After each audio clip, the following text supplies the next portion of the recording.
जय हिंद दोस्तों। आप सभी का स्वागत है आपके अपने चैनल स्पेशल एजुकेटर भारत। आज आप लोगों के हम बताएंगे सीटेट एग्ज़ाम 2024 जो है मैथ्स का पहला क्लास है। और बार बार जो पेपर आते हैं क्वेश्चन सीटेट में वही मैं आपको कराता हूँ। और आज हम उसी से रिलेटेड और जितने भी मैथ्स के क्वेश्चन आते हैं सीटेट में वहाँ से मैं आपको आज बताने वाला हूँ। और बिल्कुल ध्यान से पढ़िएगा आप लोग, क्योंकि हमारे चैनल का मोटिव यही है दोस्तों कि आपको एक टीचर बनाना। सीटेट तो एक बहाना है, बाकी आपको एक टीचर बनाना है हमें। तो बात करते हमारा जो पहला क्वेश्चन है क्या कहता है उसको देख लेते दोस्तों। तो दोस्तों पहला क्वेश्चन क्या कहता है, देखिए पहला क्वेश्चन कहता है समावेशी शिक्षा में क्या शामिल होना चाहिए। तो आपको पता होना चाहिए समावेशी शिक्षा का अर्थ यही है दोस्तों कि एक ही छत के नीचे सभी बच्चों को जो एक नॉर्मल बच्चा हो या एक स्पेशल बच्चा हो सभी को शिक्षा दिया जा सके। ऐसे बच्चों को हम समावेशी शिक्षा कहते हैं, जहाँ पे एक ही छत के नीचे हम सभी को पढ़ा सके। तो देखते हैं ऑप्शन में क्या है। बोला हुआ है कि पहला ऑप्शन ए जो है बोला हुआ है कि सभी शिक्षक जितने भी शिक्षक होते हैं उसके मानक पाठ्यचर्या होता है, ध्यान रखिएगा। दूसरा जो बोला है विद्यार्थी के उन योग्यताओं के आधार पर प्रतिकरण करना, वर्गीकरण करना। देखिए जो ये है ना प्रतिकरण, ये एक नेगेटिव वर्ड है, जहाँ आपको नेगेटिव वर्ड देके काट दिया करो, वो ऑप्शन हो ही नहीं सकता कभी भी सीटेट में। देखते हैं सी क्या कहता है। विशेष आवश्यकता वाले शिक्षकों के केवल केवल देखिए केवल एक नेगेटिव वर्ड होता है, कभी भी सीटेट में केवल ऑप्शन में दिखे ना आपको तो उस ऑप्शन को आपको क्रैक करना ही नहीं है, ठीक है, करेक्ट। नेक्स्ट देखते क्या कहते हैं। व्यक्तिगत अंतरों की पहचान करके प्रतिरूप से उसकी पाठ्यचर्या बनानी चाहिए। लचीलापन, बिल्कुल सही बात बोला गया। तो लचीलापन होना चाहिए, जब भी आप कुछ करो तो उसके अंदर लचीलापन होना चाहिए, लेकिन इतना भी लचीलापन ना हो कि कोई भी चीज़ को जल्दी से या ख़त्म कर दिया जाए या तुरंत बदल दिया जाए। तो हमारा जो राइट आंसर होगा दोस्तों यहाँ पे हमारा राइट आंसर डी होगा दोस्तों, ध्यान रखिएगा, राइट आंसर हमारा डी होगा। नेक्स्ट क्वेश्चन देख लेते हैं दोस्तों क्या कहते हैं। नेक्स्ट क्वेश्चन कहता है इनमें से जो आंकड़े दिए हुए आपको निकालना बहुलक, ठीक है, माध्यक और परिसर। और माध्यम क्या होता है। देखिए सबसे पहली बात, जब ऐसे क्वेश्चन आए आप लोगों के सामने तो एक काम क्या करो, पहले तो जो भी आंकड़े आपको दिए हुए हैं, ठीक है दोस्तों, जो भी आंकड़े आपको दिए हुए हैं ना यहाँ पे उसको एक आरोहित क्रम में, मतलब कि बढ़ते क्रम में लिख लिया करो, जैसे यहाँ पे मैंने लिखा हुआ है, ठीक है।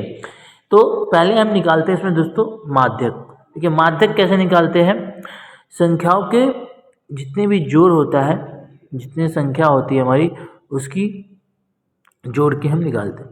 तो पहले हम देख लेते हैं जो माध्यक के बिल्कुल बीच में है ना, इधर से हमने 5 को लिया, इधर से हमने 5 को लिया, उसके बीच में ये 2 बच गया, इन दोनों को लिया और बटे में 2 और इसको हम काट के आंसर 11 लिया।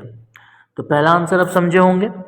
पहला माध्यक कैसे निकलता है दोस्तों, बिल्कुल माध्यक का मतलब ही होता है कि बीच के जितनी भी संख्या है हमारे पास उसके बीच के, लेकिन यहाँ पे जो दोस्तों 12 संख्या है तो हम 12 को नहीं ले सकते, ठीक है, इसीलिए हम 10 को भी लिए और 12 को लिए, इसके बीच के आंकड़े को हम लेंगे।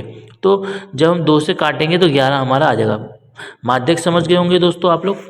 अगला क्या कहता है, देखिए बहुलक। बहुलक कैसे निकालते हैं वो ध्यान दीजिए। बहुलक निकालने का बिल्कुल आसान तरीका है दोस्तों, जो ज़्यादा बार आया हो उसी को बहुलक बोलते हैं, ध्यान रखिए। जो इसमें 2 बार कौन सा है तो 17 2 बार आया तो बहुलक हमारा 17 हो जाएगा दोस्तों।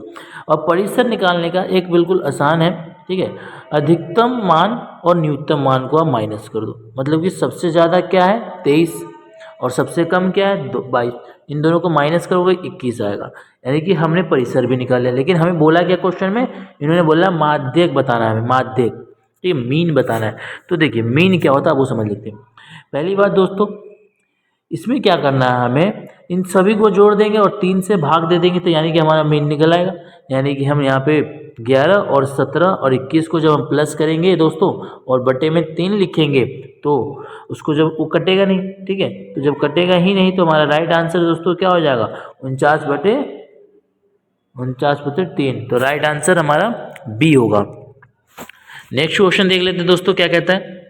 नेक्स्ट क्वेश्चन कहता है कि ऐसा जो दी प्रगतिशील कक्षा का अंतर बता दें कि कैसा होना चाहिए। तो देखिए अधिक प्रश्न पूछते हैं नहीं पूछते हैं, देखिए अधिक प्रश्न तो पूछना चाहिए बच्चों को, नहीं पूछा, नहीं का आंसर बिल्कुल गलत हो गया। बोला शिक्षक के प्रश्न पूछते हैं, बिल्कुल शिक्षक से प्रश्न पूछते हैं, बिल्कुल सही बात है।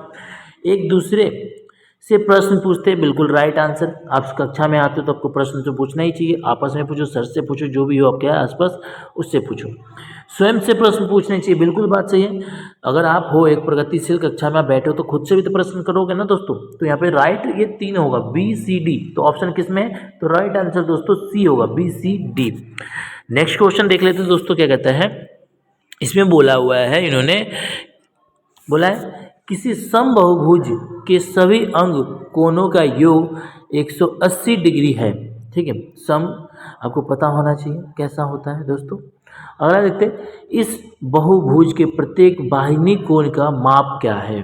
तो हमें क्या बताना है, पहले हम निकाल लेते हैं बाहरी कोण सबकी। तो इसकी एक फार्मूला होता है दोस्तों, जो समबाहुभुज होता है उसका फार्मूला होता है ब्रैकेट में n-2 ब्रैकेट बंद मल्टीप्लाई 180। और उसका हमें यहाँ पे दिया हुआ है सम योग, पूरा योग जो दिया हुआ है ये 1080 दिया हुआ डिग्री इन्होंने। तो देखते हैं, कटिंग करते पहले दोस्तों। अगर हम यहाँ से यहाँ काटेंगे तो हमारे यहाँ पर 6 बच जाएगा और ये माइनस। जब हम ब्रैकेट खोलेंगे दोस्तों, तो जब हम इस 2 को इधर लेके आएंगे ना दोस्तों, जब 2 को हम इधर लेके आएंगे तो ये प्लस में आ जाता है, ध्यान रखिएगा। ठीक है, तो n = 6 ये वाला और 2 ऐड हो जाएगा, तो यहाँ पे राइट आंसर दोस्तों 8 आ जाएगा, ध्यान रखिएगा। तो ये तो हमारा n निकला, ठीक है, ध्यान रखना, n निकला, नंबर हमारा निकला। अब देखते हैं जो बहुभुज के प्रत्येक बाहरी कोण का होता है उसकी क्या हो, कैसे मापेंगे। तो इसका एक बिल्कुल साधारण सा है 360 डिग्री अपॉन में n नंबर। ठीक है, तो आपको पता है 360 तो आपको एक बिल्कुल पूरा कोण का बना होता है, तो उसको और 8 से जब काटेंगे तो 45 आंसर आएगा। तो 45 डिग्री दोस्तों यहाँ पे राइट आंसर होगा। तो देखते हैं ऑप्शन में हमारा बी राइट आंसर, 46 हमारा राइट है। नेक्स्ट क्वेश्चन देखते हैं। अगर दोस्तों हमारी वीडियो आपको पसंद आ रहा हो तो ज़रूर शेयर कीजिएगा, क्योंकि हमारा चैनल का एक ही मोटिव रहता है हर समय कि आपके जितने भी दोस्त यार हैं, जितने भी भाई बंधु हैं जो सीटेट करना चाहता है, जो सीटेट से रिलेटेड जितने भी टैट एग्जाम हो गया, सुपर टैट हो गया या टीचिंग जो कंपटीशन एग्जाम होता है, हम आपकी सहायता करें और आपके साथ हम रहें। तो अगर आप हमारे चैनल से जुड़ते रहना चाहते हैं, अगर आपको टीचर बनना है तो हमारे चैनल को सब्सक्राइब कर लीजिएगा। अगर इस पीडीएफ को लेना चाहते हैं या कोई भी नोटिफिकेशन आपको पहले मिले तो हमारे चैनल के बेल आइकन को दबा दीजिएगा। और हमारे एक टेलीग्राम चैनल है इसी नाम से, स्पेशल एजुकेटर भारत, जो मैं आपको डिस्क्रिप्शन में दे दूँगा, या आप सर्च भी करोगे तो वहाँ पर आ जाएगा, तो आप उसको भी फॉलो कर लीजिएगा दोस्तों। तो देखते हैं और कमेंट क्या कीजिए कि आपको कौन सी अगला टॉपिक चाहिए, या जब भी कोई क्वेश्चन कराओ तो आपको टॉपिक आपको पता होना चाहिए सभी को। तो नेक्स्ट क्वेश्चन देख लेते हैं दोस्तों क्या कहते हैं। नेक्स्ट क्वेश्चन कहता है दोस्तों, रूबिक के माध्यम से आकलन करने वाले कौन सा निर्देश सबसे कम रूप से उपयुक्त है। देखिए रूबिक जो होता है ना दोस्तों, इसके माध्यम से हमें क्या करना है, निर्देश दे सबसे कम उपयुक्त बताना है, मतलब सबसे कम। देखिए इनमें सब सही है लेकिन कम सही कौन सा है वो बताना है राइट आंसर दोस्तों। तो देखिए पहला जो ऑप्शन में लिखा हुआ है, ये पाठ का योजना अच्छी तरह से बनाने में सहायता करती है। ठीक है, ये बिल्कुल बात सही है भैया। अगला क्या कहता है दोस्तों, देखिए विद्यार्थियों को समानता के आधार पर ग्रेड, देखिए बिल्कुल नहीं, बिल्कुल ग्रेड सही है। एक बात, ग्रेड की सहायता करता है। देखिए एक बात जब मैं बताऊँ, ग्रेड कोई गलत वर्ड नहीं होता दोस्तों, ग्रेड एक सही वर्ड है। क्योंकि जो अच्छा बच्चा है, जैसे कि कोई 90 नंबर लाता है तो उसको बिल्कुल 1 ग्रेड दिया जाना चाहिए। जो कोई 75 लाता है तो उसको B ग्रेड दिया जाता है। कोई 50 से लाता है आसपास तो उसको C ग्रेड देते हैं, और जो 33 या 30 लाता है उसको हम D ग्रेड देते हैं। ग्रेड से ही तो हम बच्चों को पहचानेंगे। तो ग्रेड यहाँ पे कोई नेगेटिव वर्ड नहीं, ध्यान रखिएगा। सब आंसर आपको सही लगेंगे, लेकिन सबसे कम उपयुक्त कौन सा है, सबसे कम सही कौन सा, वो बताना आपको। ठीक है, ये भी सही बताया जा रहा है। ठीक है, अनेक उत्तरों वाले प्रश्न के आकलन में सहायता करता है। थोड़ी सी यहाँ पे गलती लग रही है, क्योंकि ये एक शब्द मिल नहीं रही है हमारे किसी भी मैटर से। ठीक है, अनेक उत्तरों वाले प्रश्न का आकलन में सहायता करता है, ऐसा कोई लाइन है ही नहीं। क्योंकि हमने भी ऊपर का 2 पढ़ा, उससे मिलता जुलता है कि हमें पाठ्य योजना से कैसे हमें पढ़ाना चाहिए, विद्यार्थियों को कैसे होना चाहिए। उसके बाद लिखा है जो डी ऑप्शन है दोस्तों, विश्वसनीय प्रश्न पत्र तैयार करने की आवश्यकता होती है। बिल्कुल सही है, हमें प्रश्न बिल्कुल सही जोड़ना चाहिए। ये 3 राइट आंसर जो यहाँ पे गलत बताया गया है, ये मतलब कि ये सही है हमारा, ऑप्शन के हिसाब से जो रूबिक जो मैं पूछा कम उपयुक्त वाला उपयुक्त जो आंसर है वो कौन सा है, तो राइट सी आंसर हमारा करेक्ट होगा। नेक्स्ट देख लेते हैं दोस्तों क्या कहता है। नेक्स्ट लिखा हुआ है गणित कक्षा में जियो बोर्ड बिंदुओं बोर्ड वाला ग्रेड पेपर या कट काउंट या 10 ग्राम का उपयोग करना, ठीक है, डैश में से संबंधित विभिन्न अवधारणाओं का विकास करने का सहायता करेगा। देखिए पहले बता दूं आपको जियो बोर्ड आपने देखा होगा, ये जैसे एक स्लेट है, यहाँ पे किल लगा होता है, यहाँ पे किल लगा होगा, यहाँ किल लगा होगा, यहाँ किल लगा होगा, और यहाँ पे एक रबड़ की सहायता से उसको आप कोन बनाते हैं, ठीक है, कोन बनाया, ये क्या ट्रायंगल बन गया, इसी में आप क्या कहते हो स्क्वायर बना देते हो। तो ऐसे चीज़ को, ऐसे जो स्लेट होता है उसको हम जियो बोर्ड बोलते हैं। इससे बच्चों को समझने में सहायता होता है। तो देखते हैं ऑप्शन क्या आता है, इससे क्या क्या बन सकता है, इससे क्या विकसित कर सकते हैं हम बच्चों को, ठीक है। इसमें हम कोई भी डायग्राम बनाते हैं, बच्चों को अलग अलग चीज़ें हम बना कर दिखा सकते हैं, ऐसी चीज़ को हम बच्चों को ज़्यादा हम समझा पाते हैं। तो क्या विकसित होगा समझते हैं, आकृतियाँ बनाएगा, यह जो होता है बीज गणित बनाएगा, या मापन करेगा, या आंकड़न का प्रबंधन करेगा, बिल्कुल शेप बनाएगा, आकृतियाँ बनाएगी, ना कि मापन कर पाएगा, ना कि ये दोस्तों ध्यान रखिएगा। राइट आंसर ए होगा हमारा यहाँ पे। नेक्स्ट क्वेश्चन देख लेते हैं दोस्तों क्या कहते हैं, गणित सार संग्रह किस भारतीय गणितज्ञ का नाम है। बिल्कुल मोस्ट इम्पोर्टेंट सीटेट में इसी 2023 में जो अगस्त में पेपर हुआ था दोस्तों, उसमें पूछा गया था। क्या कहता है कि कौन सी गणित सार संग्रह जो भारत के गणितज्ञ का काम है। तो बताएंगे आप लोग किसका है, फटाफट कमेंट कीजिए दोस्तों किसका है ये। तो ये राइट आंसर क्या होगा दोस्तों, राइट आंसर बिल्कुल सही है, राइट आंसर हमारा जो होगा महावीर होगा, ठीक है। नेक्स्ट क्वेश्चन देख लेते हैं दोस्तों क्या कहता है।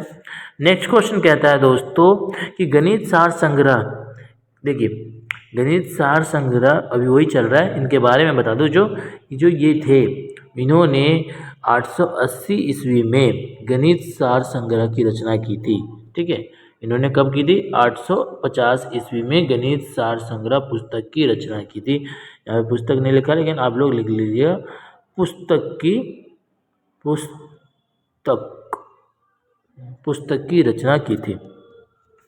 नेक्स्ट देख लेते दोस्तों, 8वां क्वेश्चन क्या कहता है, निम्नलिखित में से कौन सा एक गणित पाठ्य पुस्तक का सबसे कम रूप से महत्वपूर्ण रूपक है। अब देखते हैं यहाँ पे भी क्या कहता है, ऑप्शन ए क्या कहता है कि अवधारणा के संबंध रंग बिरंग चित्र, देखिए अवधारणा का जो रंग बिरंग चित्र, और दूसरा क्या कहता है अवधारणाओं को और उपलब्ध धारणाओं को उजागर करना। बिल्कुल सही बात है जी, हम अवधारणाओं को रंग बिरंग करनी चाहिए, और ऑप्शन ए भी सही है और बी भी सही बताया जा रहा है।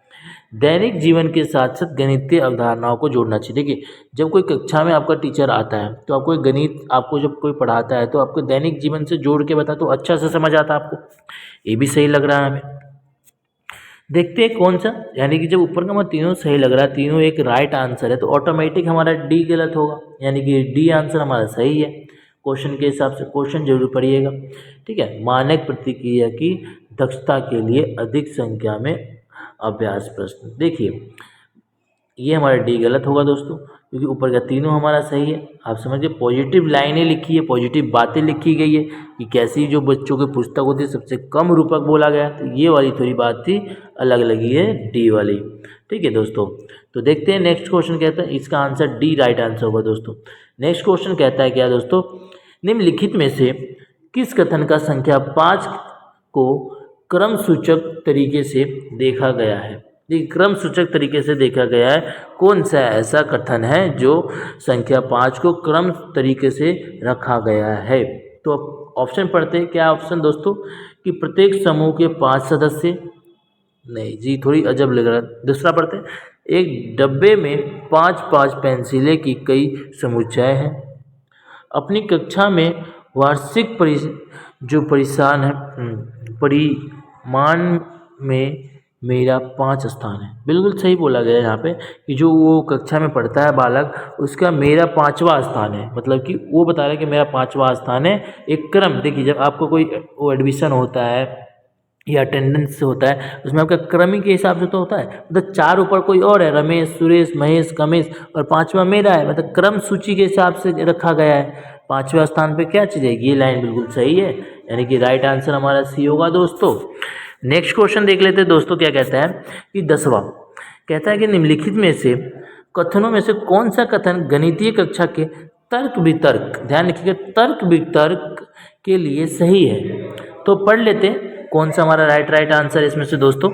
तो इसमें पहला बोलता है, इस तर्क को एक क्रम की तरीके से साजा जा सकता है और जो भी दर्शाया गया है उसको समझाने की गणितीय परिभाषा किया जा सकता है। देखिए, जो पहला बोला हुआ है बिल्कुल सही बोला हुआ है कि जो भी बात आपको समझ आए, जो भी आपको बात करने में अच्छा लगे वो आपको करने चाहिए, समझाना चाहिए, साझा करना, और दर्शन के हिसाब से आप, दृष्टि के हिसाब से समझाए किसी को तो बहुत ही बढ़िया होता है दोस्तों। ठीक है दोस्तों, तो देखते हैं नेक्स्ट क्या है, गणितीय तर्क वितर्क के औपचारिक और अनौपचारिक प्रमाण हो सकता है। बिल्कुल सही है, क्योंकि औपचारिक तर्क वितर्क एक पॉजिटिव वर्ड है और आपको मानना भी चाहिए कि ये एक राइट आंसर हो सकता है, क्योंकि कई चीज़ें आपको प्रैक्टिस से आएगी दोस्तों। तो ये गणितीय शिक्षा की जो समुच्चय होता है, उपरांग होता है, हिस्सा भी हो सकता है। तो हमारा राइट आंसर सी भी सही माना गया है। देखते डी पढ़ लेते हैं, क्योंकि 3 उन्होंने बोला है जो कथन है जो बिल्कुल सही माना गया है। तो देखिए ऊपर का 3 तो सही लगा में पढ़ने में। चौथा पढ़ते हैं, क्या कहते हैं, गणितीय शिक्षण में इसका उपयोग नहीं हो सकता है क्योंकि तर्क वितर्क केवल सामाजिक विज्ञान में के लिए महत्व है। ये थोड़ी सी गलत लगा मुझे, क्योंकि केवल शब्द का आया पहला तो, और सामाजिक विज्ञान में ही क्यों, मैथ्स में भी तो आ सकता है ना, हर सब्जेक्ट में आ सकता है, कोई दिक्कत ऐसी है नहीं दोस्तों ना। तो डी वाला गलत होगा, यानी कि ऑप्शन ए बी सी ये हमारा राइट आंसर है, यानी कि बी ऑप्शन सही है ना। ए भी है, बी भी है, सी भी है, हमारा राइट आंसर इसमें बी होगा दोस्तों। नेक्स्ट क्वेश्चन देख लेते हैं दोस्तों, क्या कहता है इसमें। अगर आपको हमारी वीडियो पसंद आ रही हो तो दोस्तों तो लाइक जरूर कर दिया कीजिए और शेयर जरूर किया कीजिए, बाकी आप अपने पढ़ने पे ध्यान ज़्यादा से ज़्यादा दीजिए। नेक्स्ट क्वेश्चन क्या कहता है दोस्तों, पढ़ते हैं।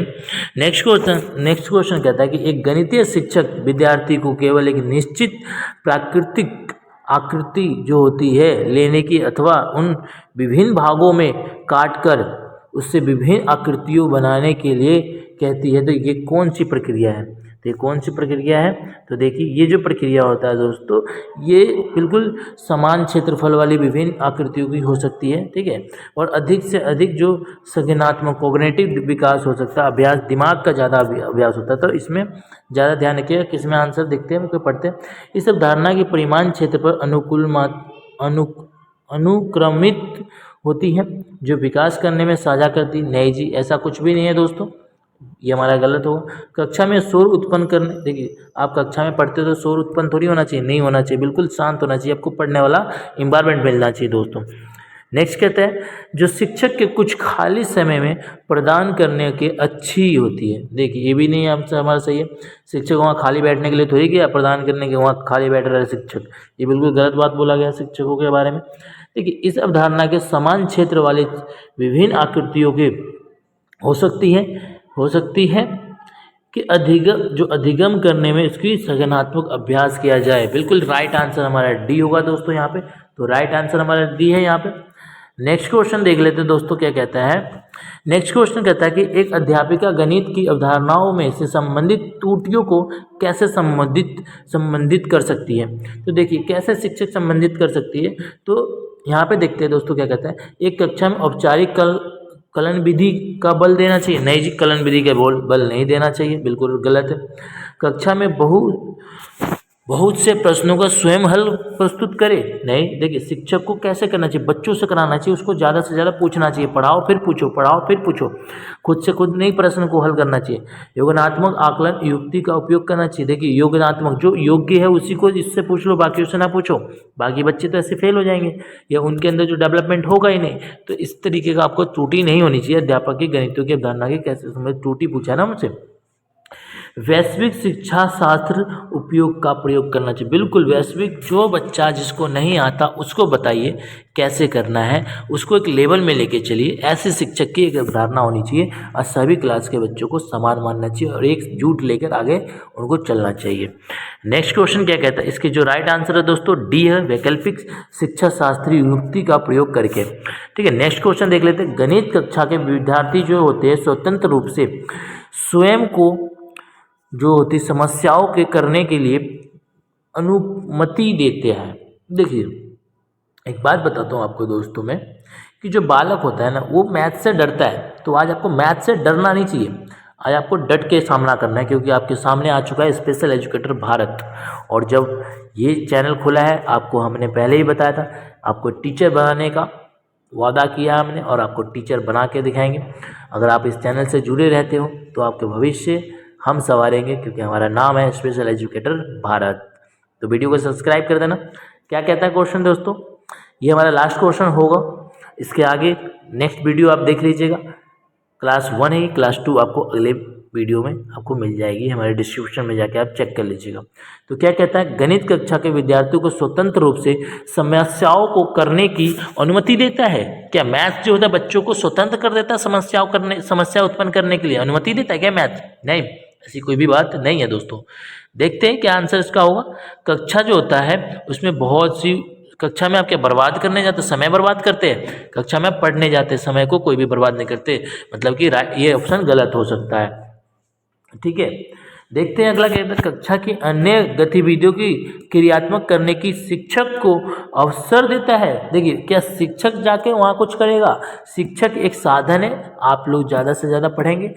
आपको शिक्षक क्या करेगा? शिक्षक आपको बताएगा, कुछ समझाएगा। जहाँ आप अटकेंगे वहाँ शिक्षक अपनी बताएगी, अपनी जो भी उसकी ज्ञान इंद्रिया है, जो भी उन्होंने सिखाया वो आपको बताएंगे। यानी कि ये भी नहीं हो सकता। कक्षा को नियमित व्यवहार होना चाहिए, कक्षा में एक नियमित व्यवहार होना चाहिए। ये बात बिल्कुल सही है कि कक्षा में आप बैठे हो तो एक नियमित व्यवहार करना चाहिए, आपको एक अच्छे तरीके से बात करना चाहिए, किससे कैसे बात करना चाहिए। ठीक है, अगला देखते क्या है, कक्षा में विद्यार्थियों को आराम करने का मौका देना चाहिए। क्या आप कक्षा में आराम करने जाते हैं? आप लोग बिल्कुल नहीं आराम करते। आप स्कूल में कक्षा में क्या करते हैं? पढ़ने जाते हैं, कुछ सीखने जाते हैं। तो ये भी नहीं हो सकता, यानी कि सी आंसर राइट होगा दोस्तों। ठीक है, तो दोस्तों हमारी वीडियो आपको अच्छी लगी हो तो मिलेंगे नेक्स्ट क्लास में। जय हिंद, जय भारत।